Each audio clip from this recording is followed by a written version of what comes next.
కాకా అందరికి thank you so much and Kunnu Abhi thank you so much. రీసెంట్గా బాగులవాడలో ఒక తల్లి లేకుండా తండ్రి కూతురు నివసిస్తుండ్రు. వాళ్ళు చాలా గరీబ్ వాళ్ళు. అన్ఎక్స్పెక్టెడ్గా వాళ్ళ ఇల్లు కాలిపోయి వాళ్ళందరూ రోడ్డు మీద పడ్డారని చెప్పేసి ఒక వీడియో పెట్టగానే ప్రతి ఒక్కరు స్పందించి తోచినంత పంపించారు.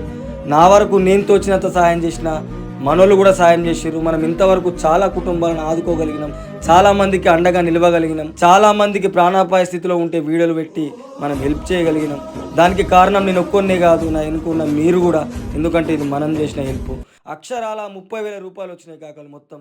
నా దృష్టిలో ఇది తక్కువనే, కానీ నా చెల్లెమ్మకు ఈ మాత్రం హెల్ప్ చేయగలుగుతున్నాను నాకు చాలా గర్వంగా అనిపించింది. ఇప్పుడున్న కాలంలో ఒక ఆడబిడ్డ బతకాలంటే ఎంత కష్టమో అది మీకు తెలుసు, అది తల్లి లేకుండా.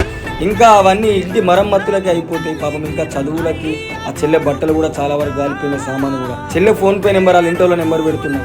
ఇంకా పంపించని వాళ్ళు ఉంటే సాధ్యమైనంత పంపించారు కాక. రూపాయి 3-4 పెడితే మీ స్థాయి